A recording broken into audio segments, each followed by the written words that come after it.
Welcome to AZ TechCast, sponsored by the Arizona Technology Council, with your hosts, Steve Zylstra and Karen Nowicki. AZ TechCast is dedicated to covering innovation and technology in Arizona and beyond.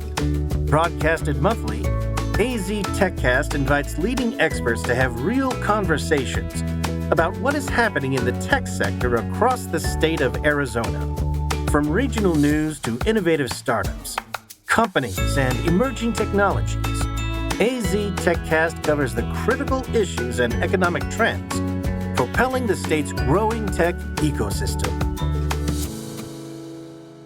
Hello and welcome to AZ TechCast. In this episode, broadband experts Sandip Bhowmick, Ben Elkins, and Kelly LeBlanc come together to discuss the transformative impact of BEAD funding on internet access and communications in Arizona.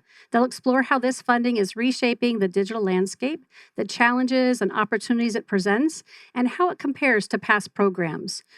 We look forward to a well-rounded conversation and always look forward to this time of month with AZ TechCast. And joining these accomplished experts is Steve Zylstra. He's the president and CEO of the council. And we look forward to our conversation. Before we dive in and get to the topic at hand, we'd love for each of you to speak briefly about your role in the organization and the role that you play in Arizona Technology's ecosystem.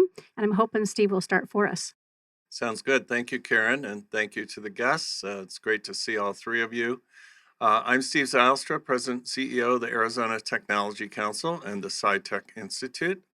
Tech Council is a statewide organization. We're a trade association. We represent about 750 member companies across the state. We do public policy advocacy at the state and federal level. We do over 100 events a year. We have lots of publications, and we negotiate lower cost products and services for our members. We run an association health plan and a 401k program. And we have 13 standing committees, and any employee of any member can participate on any of those committees. So pretty traditional trade association business model, but serving science and technology-based enterprises. And you have your CEO retreat in Sedona again this year. That's coming up next week? Next Monday and Tuesday. Yeah, it's good. Always spectacular. I can't even tell you what a great lineup of speakers we have. It's just incredible. It's always a good event. I think we've been doing it for 16 or 17 years now. Oh, goodness. And if you haven't signed up, still an opportunity to do so. So good. Thank you for that great introduction. And so we'll let you guys just decide who goes next. Sometimes we trip over each other when we both come on, but we expect that in a conversation like this. Who would like to introduce yourself next and tell us a little bit about your role in the ecosystem? I can go next. First of all, thank you, Steve and Karen, for having me for my second time on the TechCast. And I'm Kelly LeBlanc, Chief Marketing and Product Officer for IP Infusion. I'm here based at our headquarters in Santa Clara, California. And IP Infusion is a networking software company.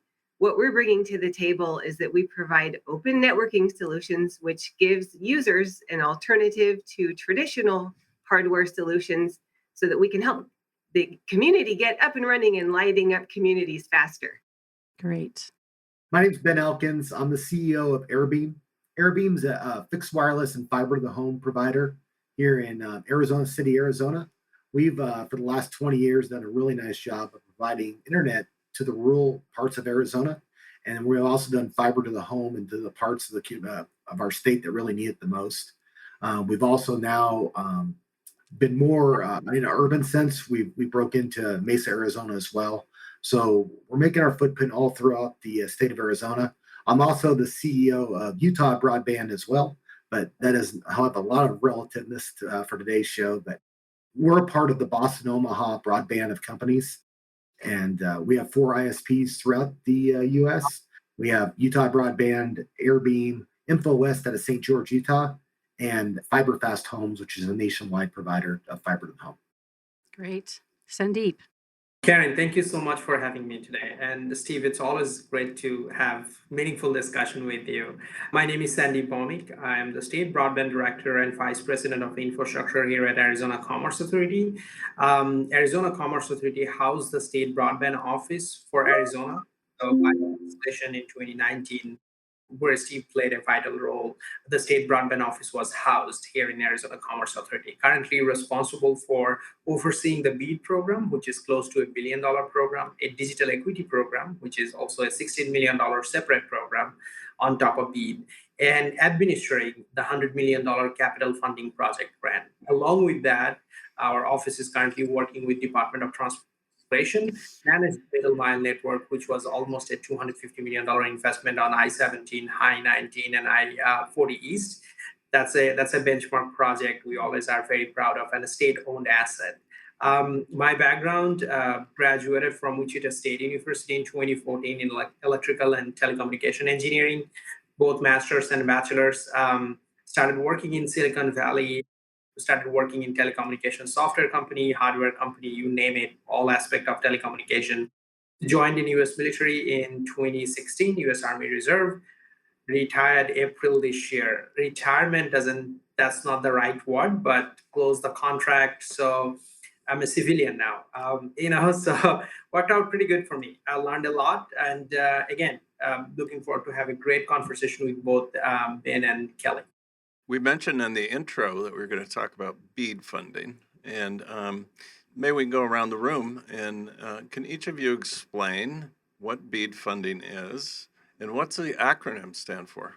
Well, I can start with the acronym. How about Broadband Equity Access and Deployment Program? Very good. All right. And now what the heck does that mean? It means a lot for not only Arizona, for the whole country. I mean, the inception of the BEAD program came from IIJA, a landmark infrastructure project, which I strongly, from my personal standpoint, believe that will change the landscape of the infrastructure in the United States. And BEAD is a very small part of that.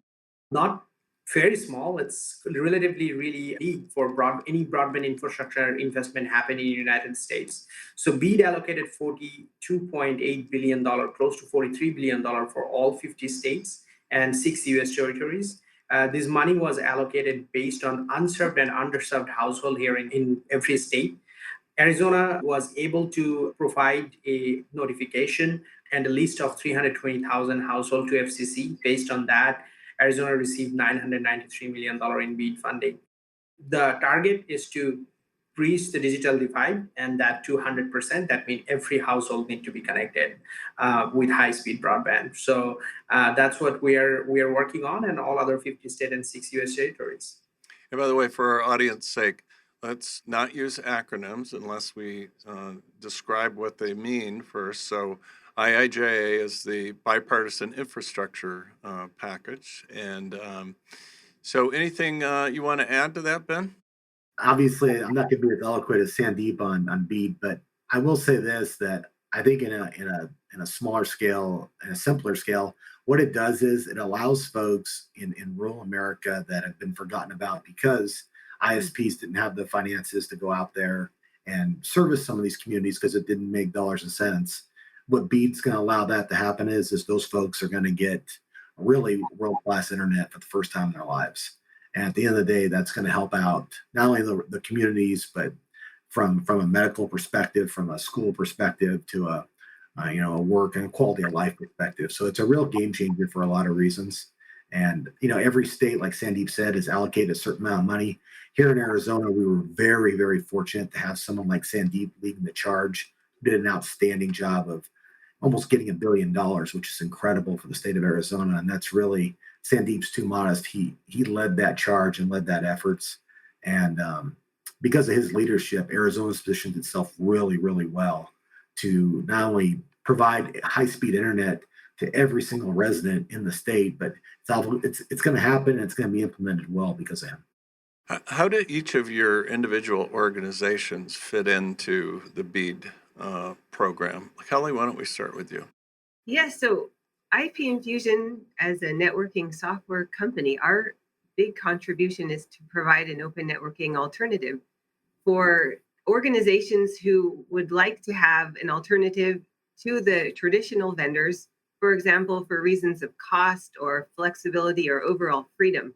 So in case any users or viewers have not heard about open networking yet, just a little bit of background. So this is a movement that started in the industry over a decade ago.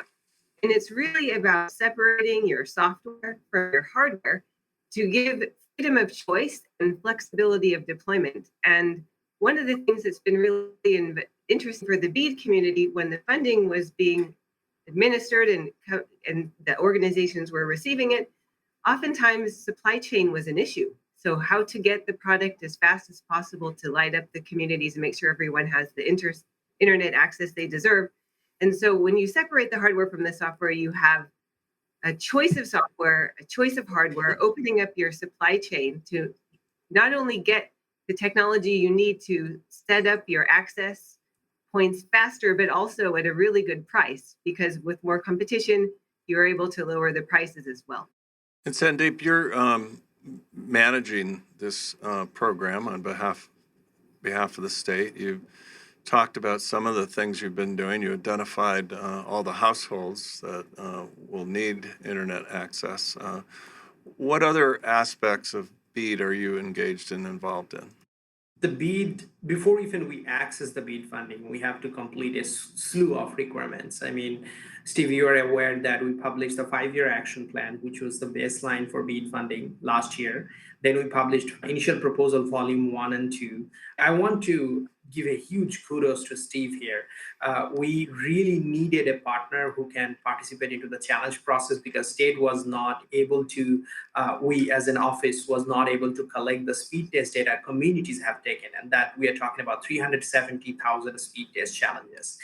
Steve's organization, SciTech Foundation, basically took a lead on that and was able to clean up that data. And that is a complete voluntary work. They took this task on within a 15-day notice, was able to partner up with us and helped us with that grueling 60-day period where they cleaned up that data and submitted that to state broadband office and certified every single speed test challenges was taken on behalf of the citizens of Arizona.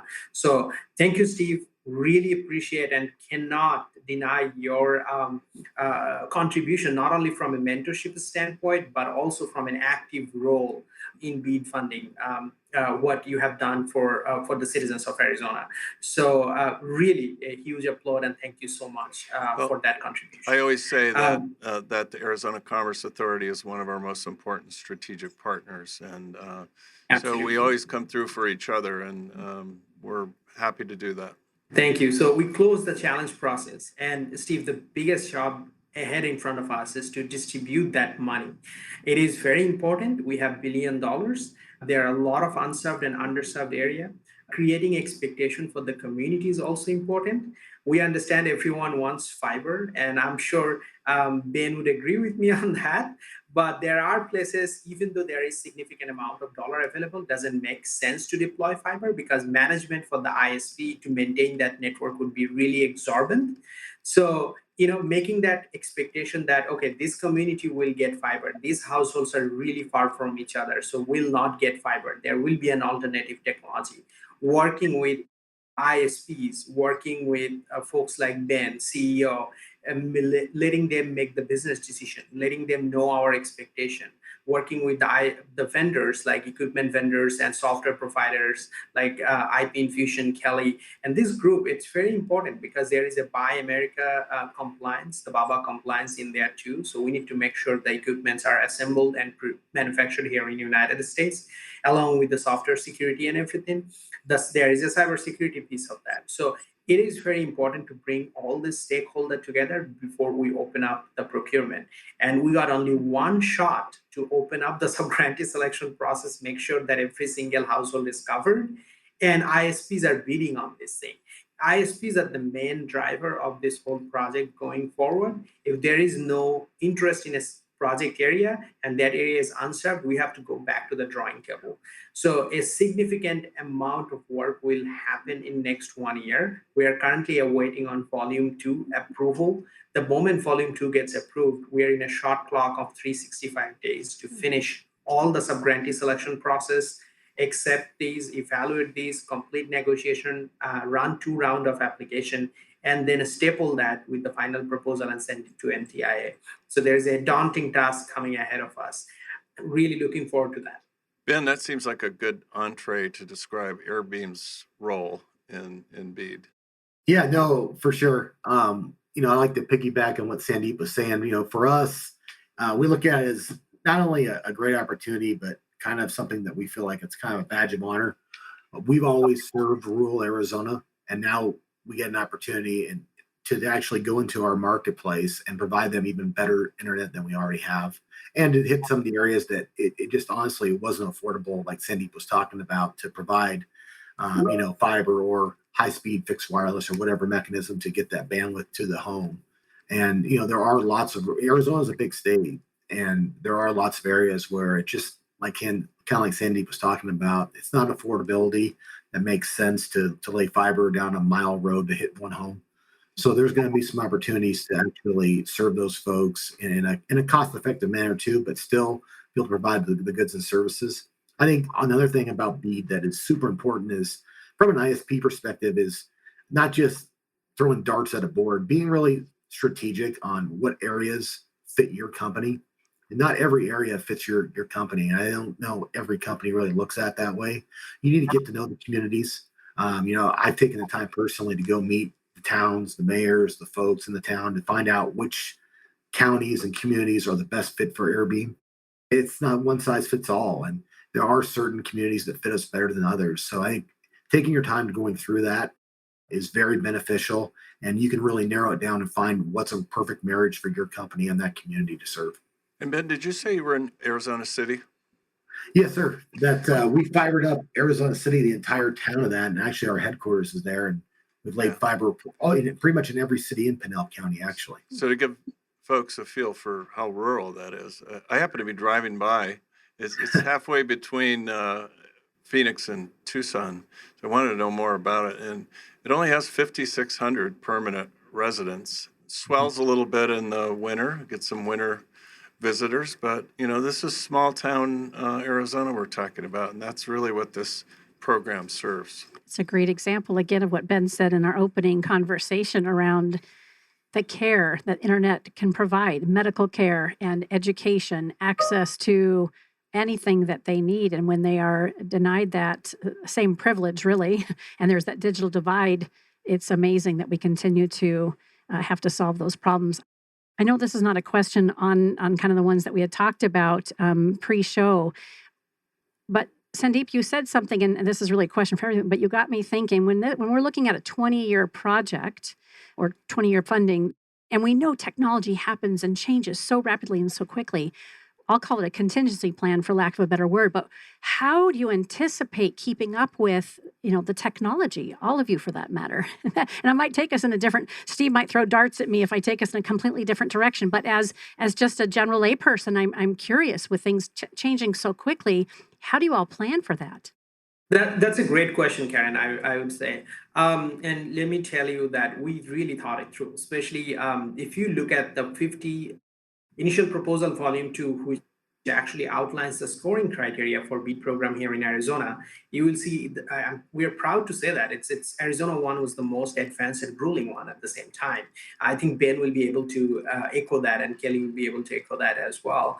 We thought it through. We basically, the way scoring was set up, it was a priority score based on the fiber funding. That means if you are deploying fiber network, then you get the maximum amount of points. Also at the same time, we said, hey, if you are deploying as an ISP an XPON equipment or GPON equipment, every equipment has its own capacity.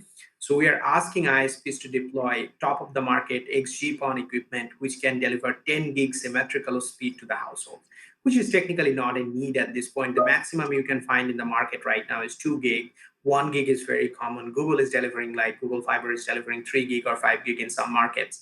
But there is no Wi-Fi device out there which can support that. There are some new Wi-Fi device which can support that. So it is future-proof. Technically, as you probably are aware, that fiber has unlimited speed. All you have to do basically upgrade the electronics, which can be easily done. One of the things what Kelly's company is doing, I think that is really, really great. There is a movement going on. It's Open Radio Access Network Technology, so Open RAN or ORAN. That means every time we upgrade a network, it can be very cost exorbitant. But what the company is moving towards more of like open access software, so that we are not tied up with the hardware, right? So these are few things which will be put in place to make sure that this network is actually bulletproof for next 50 to 60 years. On the other hand, the alternative technology means the wireless technology. It's less deployment cost, way faster, and it is doable, but that also need to go through different kind of upgrading process for every 7 to 8 years. One of the BEAD provisions says that the companies doesn't need to give the program income back to the state or federal government. They can actually use that income for first 8 years to upgrade the network or change the network or reinvest to increase the infrastructure investment in that particular area. So that is one of the financial model we built, and we are working with ISPs so that supports not the fiber network, but the wireless component of a network in a particular area, so that they can continuously keep updating the network and keep it up to date with the modern society or modern needs. Kelly or Ben, you want to comment on that from your perspective? Yeah, I'll second what Sandip just said on the software side. So for us, the future of networking has always been software. And as he mentioned, the speeds and capacities vary per use case. And so on our side, with the innovation we've put forth is with the same software, we have our customers just select the generic hardware that they need in terms of ports, capacities. With the same software, they can scale all the way up to 400 gig networks if that's what they require, going from 10 gig to 400 gig with the same software. So this is where we see the value right now. And by the way, for our audience, gig is a gigahertz. Gigabits per second. Gigabits per second. Correct. Thank you. Yeah. Ben, do you want to add anything to that? The only thing I was going to add is kind of what Sandy was talking about, the different speeds and the expectations in rural Arizona. And, right now, a lot of these folks that, are getting somewhere 10 to 20, 30 megs. And that is very difficult to not only, run a business or run a household or run a hospital on. So for folks to actually get the speeds that will enable them to do that is going to be incredible. And even to get to where you're getting 300 or 500 megs, not even getting to a gig or 2 gigs or 5 gigs, I think it's incredible. And to Sandip's point, you don't need 2 gigs, 5 gigs, even 10 gigs now. But over time, with all the devices and different things, you will need more bandwidth over time. And that's what Kelly and Sandip are saying. It is future proof with fiber because we can keep growing the speeds on that. How is BEAD funding affecting internet access and communications specifically here in Arizona, in the current state? Arizona, to give you a holistic picture, has approximately 2.6 million households. So historically, 12.8% households was unserved. It seems very small percentage, but here is the caveat to that. The 12.6% or 8% which was unserved or underserved was mostly outside of Maricopa, Pinal, and Pima County.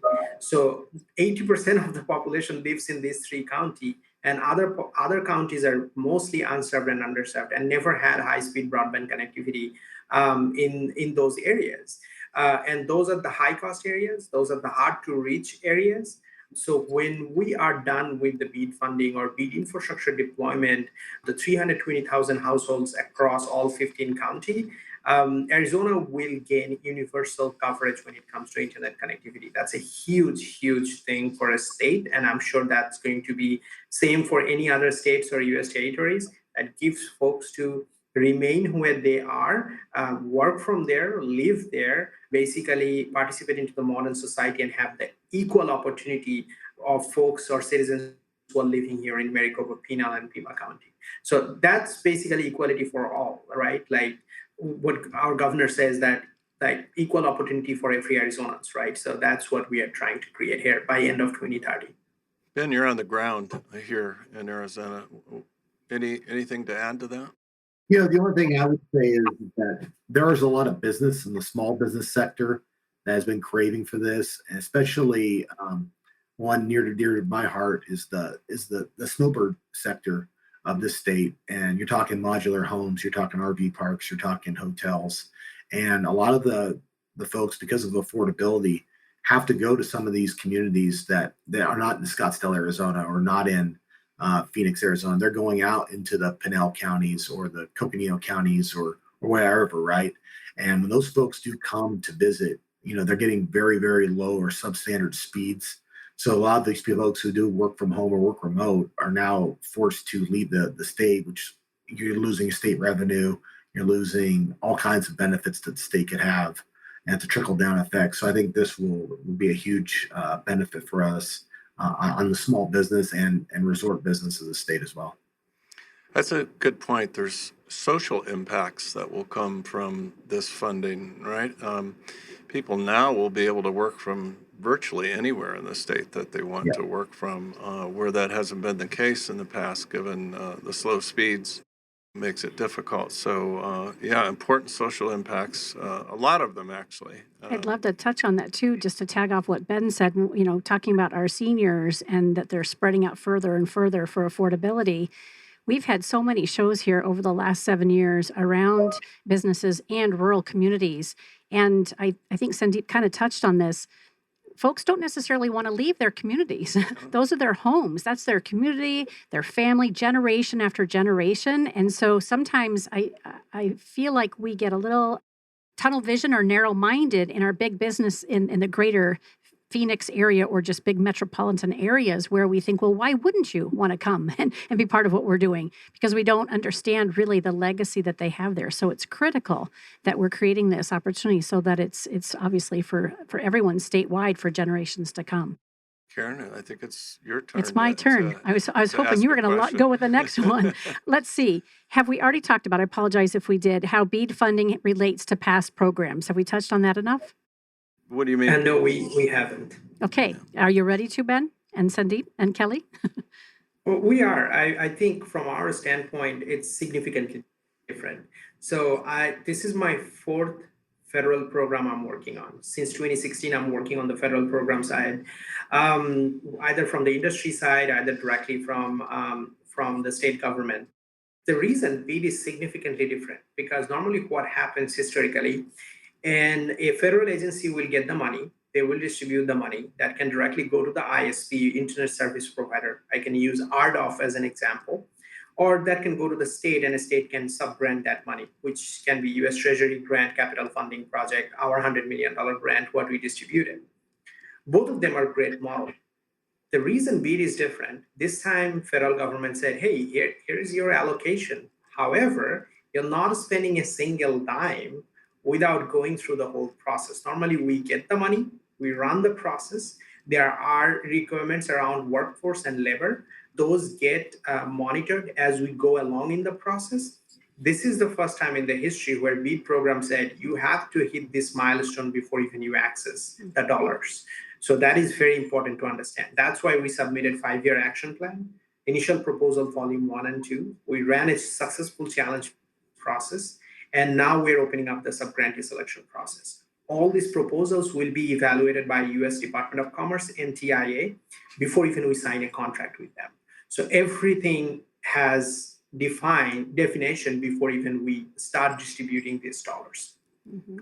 Also, the biggest reason BEAD funding is different than any other funding is this is the first funding in the history of the United States which was allocated based on the household. That means we are requiring every ISP when they're applying to connect every single household within that project area. It's always been the census block or census group level, or it was independent towards ISP that which area they want to serve. So it is very important to understand. BEAD is also a complement to the existing federal funding. So we have been clearly instructed by the federal government that not to overlap with any active federal funding. That means USDA funded project. That means any RDOF funded project by FCC. And I'm seeing an extreme level of coordination between state broadband offices, USDA, FCC, United States Department of Commerce, US Treasury, and all other organizations, even though the private funding are coming into the play. So that is, we are not creating competition, we should be complementing each other. Mm-hmm. This was all the challenge process about. So technically the challenge process defined any overlap or anything else happening before we distribute the BEAD funding. I would highly recommend everyone to stay tuned because we are publishing very soon a state broadband map. The consumer will be able to type their address and see if they're connected currently, if they're not connected, which organization got ISP or which ISP got grant in their area, or if their household is currently eligible for BEAD funding. So they know that when high-speed internet is coming to their household, not even in the area. Wow. Very good. Anything to add, Kelly or Ben? The only thing I was going to add was like to Sandip's point there. I think that one of the advantages that he has from all the mistakes that we've learned from RDOF and Reconnect, we've as a country have made numerous mistakes in those programs, and I think that because of those mistakes, and then some of the points that Sandip made of all the agencies working together on BEAD, I think it's going to be very successful in that sense because of not only learning from the mistakes, but it's much more organized than the Reconnects or the RDOFs in the past. And much higher assurance that the state and the federal government is going to get real ROI out of this program, which is the bottom line. So I think you want to turn to our commercial, but before you do that, if I could ask our guests to think about over the break, what can we be doing better? Nothing's ever perfect. What are aspects of what we're doing today that could be done better, differently? Give that some thought and we'll go to break. And before we go to break, Leslie, who's in the background for us, is monitoring the chat on LinkedIn. And a question from one of our LinkedIn viewers is how and when will that map be available that Sandip spoke to? So let me take us to the Arizona Commerce Authority little sponsor spot, because this program has not been possible without them. And if you are not familiar with Arizona Commerce Authority, you'd be interested in knowing that it's the state's leading economic development organization with a streamlined mission to grow and strengthen Arizona's economy. And we were fortunate enough to hear Sandip speak to that directly in his Welcome and Open. So with that, let's hear from Arizona Commerce Authority. Our streamlined pro-business approach helps you achieve more by putting less between you and future success. Less red tape, lower taxes, less distance separating you from the tech leaders of tomorrow. This innovative ecosystem will supply your business with tools and resources to compete in the 21st century and beyond. But your future is more than just business success. In Arizona, the lifestyle you want is at your fingertips. Explore cities known for their Southwest heritage and modern vision. Enjoy beautiful scenery and endless outdoor activities on land, water, or snow. And if you're looking for a little friendly competition, we've got plenty of teams to choose from. With constant sunshine, vibrant culture, and natural wonder, Arizona provides a style of living that's entirely unique. People from all over the world call our state home. From student leaders who fill the classrooms of our top-ranked universities, to a skilled and abundant workforce that's ready for what's next. To the neighbors, friends, and peers we interact with daily, Arizonans are united by a pioneering spirit that moves us forward. So as you look to the future, know that it's filled with the perfect balance of innovation and high-quality living that makes life better here.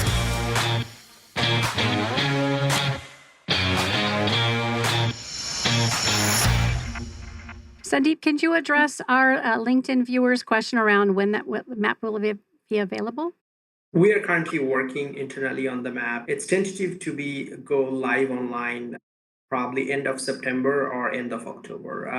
We're also working on a brand new website for broadband. A lot of stuff happening. We want to rearrange the website at this point, and we're hoping to release that both at the same time. Great. Great. So before the break, I asked the question about what could we be doing better, or what could we be doing different, more innovative. Seems like we're ahead of the game, but there's always more that can be done. Anyone want to speak to that? I can start, Steve. And first, I'd like to acknowledge what you're doing very well, and that is education. And the fact that you have this TechCast where you're educating the entire state, the entire community on what's available and what can be accomplished, I think is fantastic. When I'm thinking about my own program, what I'm always thinking is how can I better educate the community? So one idea of what we do is once we have finished lighting up the community, we'll run a webinar. We'll bring the customer with us and we'll talk about what was the transition to open networking like on your journey to provide, for example, broadband for all in your community. And we go over all the pitfalls, what should be avoided, what should be done. I mean, we do the good, the bad, and the ugly, just to make sure that everyone is as educated as they can be when going through the journey in this entire process. Other input? We have the infrastructure fund. I think we will cover the 100% Arizona household either way, either through alternative technology or mostly probably with fiber. I think the biggest question right here is two components which need to be addressed. All of here in this call are aware that ACP went away. That was a big vehicle. The affordable connectivity plan, the $30 plan for low-income household was a big vehicle and big thing for Arizona, not only Arizona household, the household across the United States. We, as a state broadband office, like any other office, really banked on that when we planned our BEAD deployment. And now that it's gone, and that the adoptability will be impacted based on that. I mean, we will have this high-speed internet in rural Arizona, but if families cannot afford it, and in that case, it will not bring any success. And if families cannot afford it, and ISPs doesn't make any money, eventually they will leave that network abandoned. And I'm sure Ben can talk more about it. It's very difficult if their subscription rate is really low. In that case, we cannot adopt that fact that there is no subscriber or something like that. And also on top of that, the digital equity piece. We'll have this infrastructure. Customer will most probably subscribe to high-speed internet connectivity. But how should you use internet, right? Like without the right appropriate education, it would be difficult to navigate. Like job and workforce training. So we have to create this training in the background so that people can take advantage of that. SciTech Institute, which Steve was talking about earlier, they are currently running a cohort across Arizona, joining with different community colleges and other COGs, and developing the workforce development program so that these citizens can participate in this process. There are telemedicine programs, but how many people can sign up for this telemedicine program need to be friendly. So creating a digital navigator program in the nearest library so that our elderly population can go there, and this digital navigator position can sign them up for this thing is very important, because if there is no meaningful way to use this broadband high-speed connectivity, then there is no adaptation of this network, and there is no positive ROI on the social impact of this network. So that is very important. We have $16 million in digital equity funding.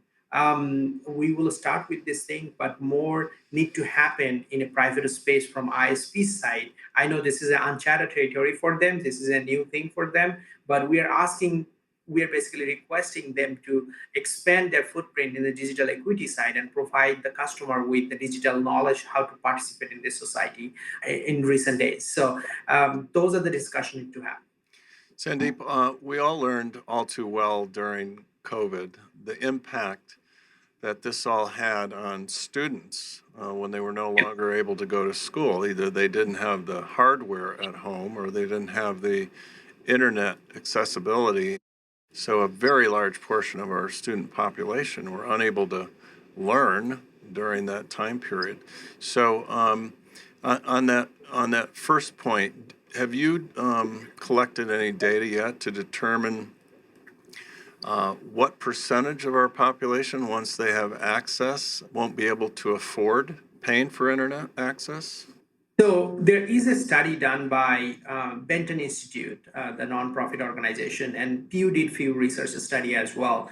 So it shows that approximately 40% of the Arizona household adopted ACP, Affordable Connectivity Plan, and it fell off.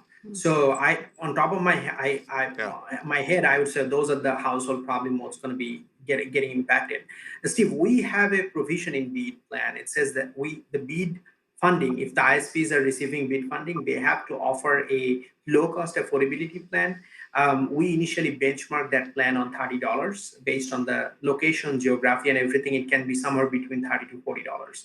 But if ACP was applying, then for some household, the internet cost would be $0. Some household, it would be max $10 because they take $30 off from there. Now that situation is not there anymore. They have to either pay $30 or $40. So this is directly impacting 40% household here in Arizona. Ben, anything else on what we could be doing better? Yeah, I'd like to piggyback a little bit on what Sandip was saying on the ACP. I mean, that was a big hit for the state. and then for the country. I never would have thought the ACP would go away, actually, and I lost a lot of bets on that.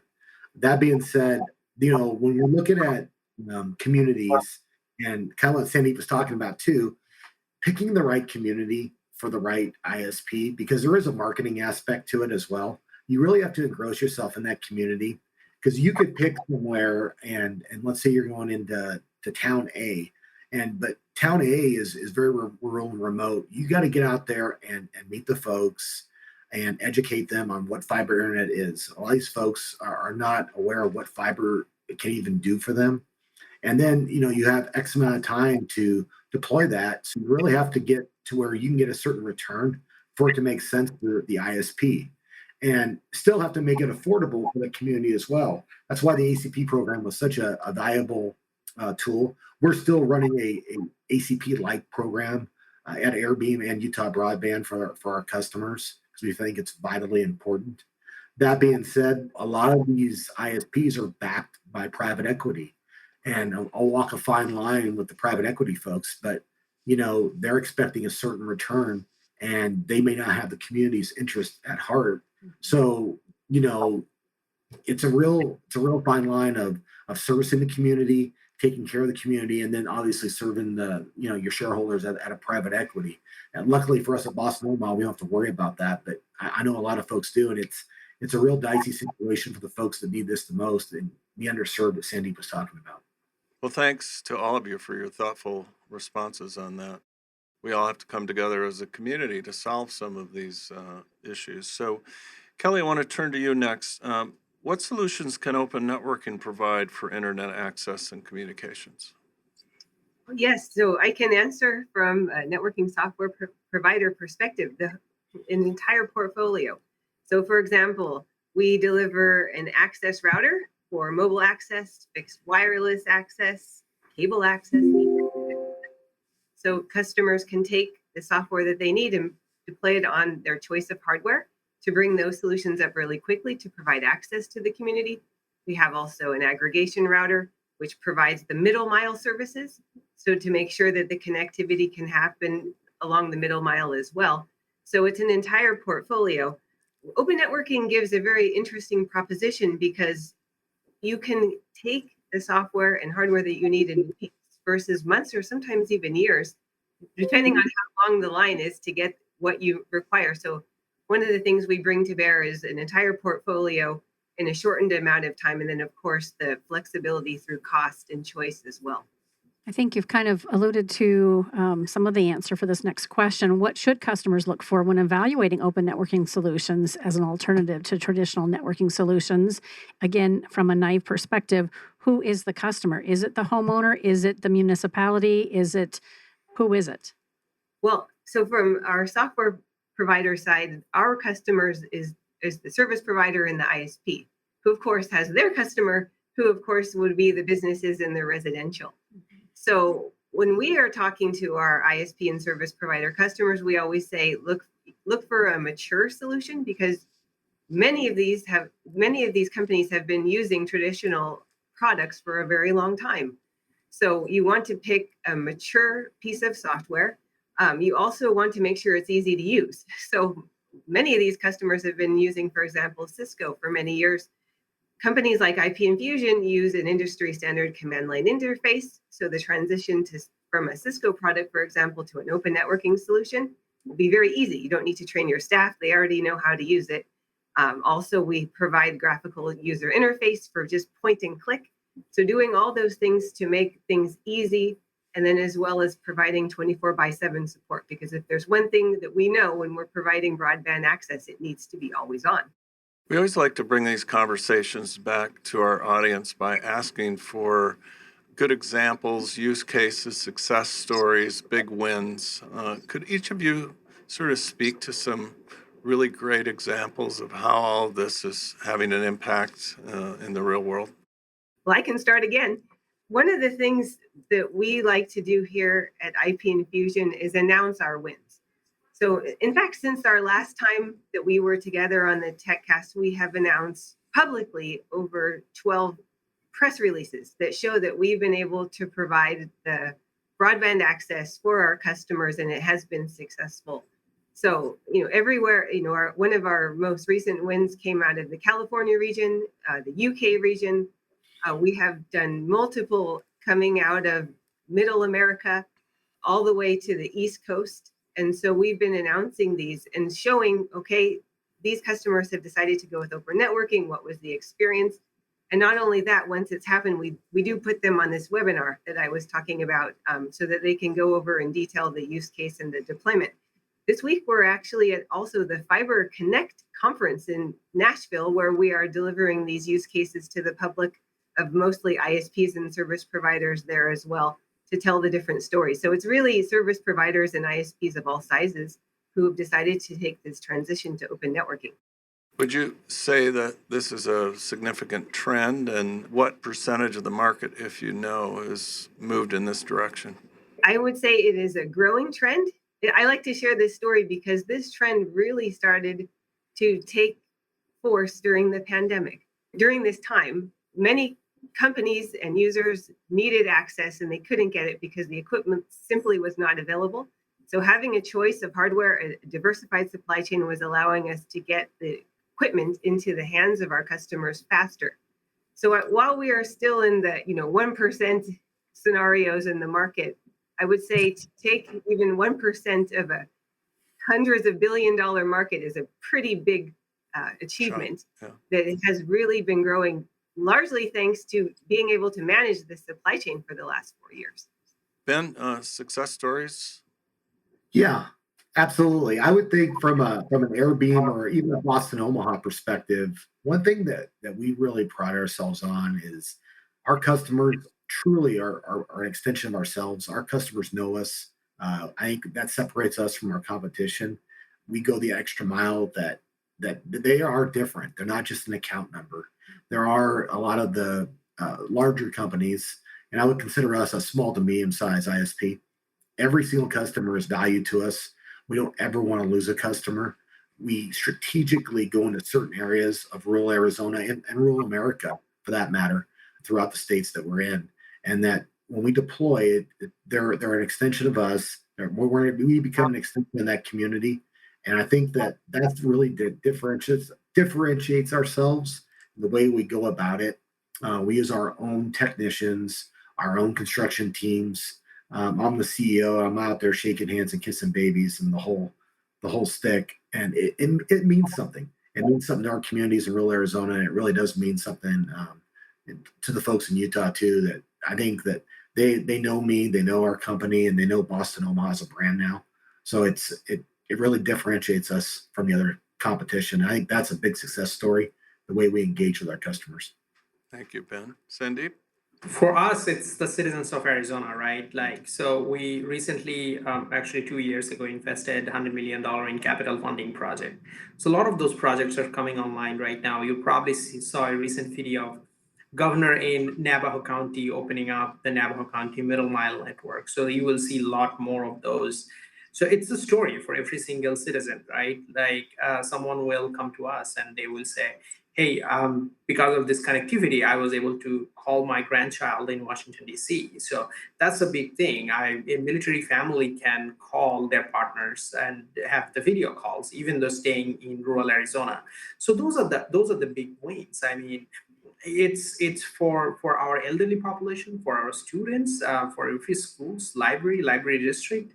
It's a big win. I mean, a city building which never had any. I know of a city in Apache County who received a grant from U.S. Department of Labor for a workforce development program, couldn't host it in the back of the city hall because there was no internet connectivity. So solving those, they had to take a provision, they had to take a waiver so that they can launch it this year because they are getting connected with 10 gig circuit on their city hall. They created a co-working space in the back of City Hall and promoting that.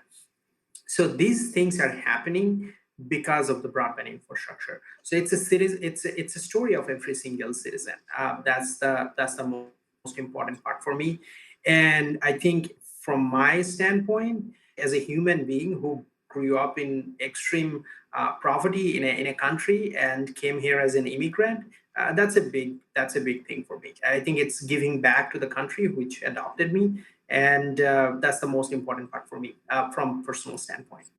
I'll share a story. I met recently the mayor of Superior, Arizona, another very small town, I guess still a mining town, always a mining town.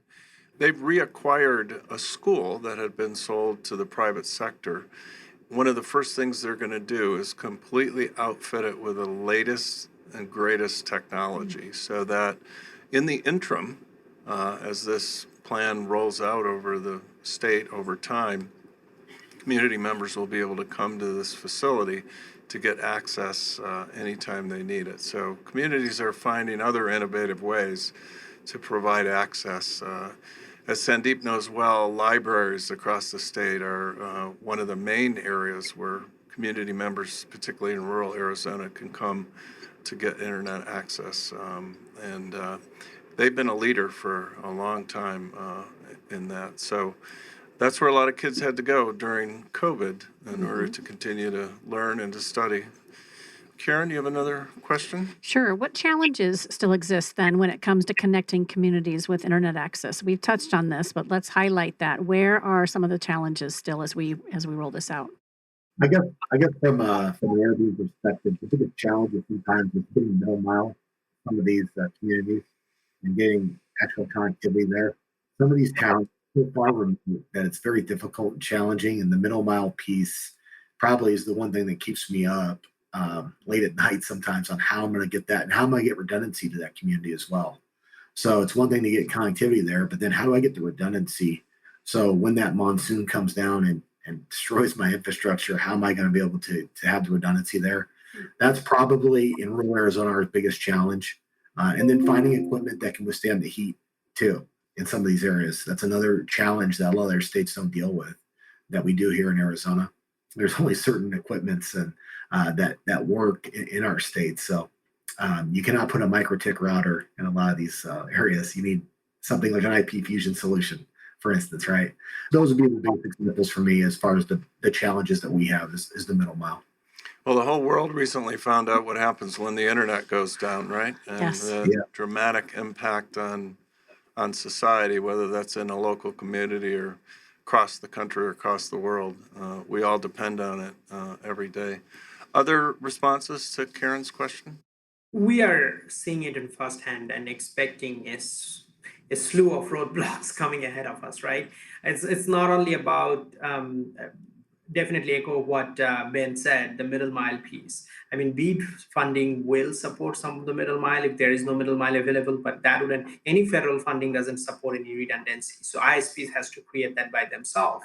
So creating that business environment, which I think our office was able to do a great job. We have pretty good interest from 72 different ISPs to apply for BEAD funding. So that's a huge thing. I think the most important part ahead of us is like properly distributing this dollar, go through the NTIA vetting process. And two most important, what we are seeing, the recent trend, we will have all the 50 states will suddenly start investing $43 billion in broadband infrastructure.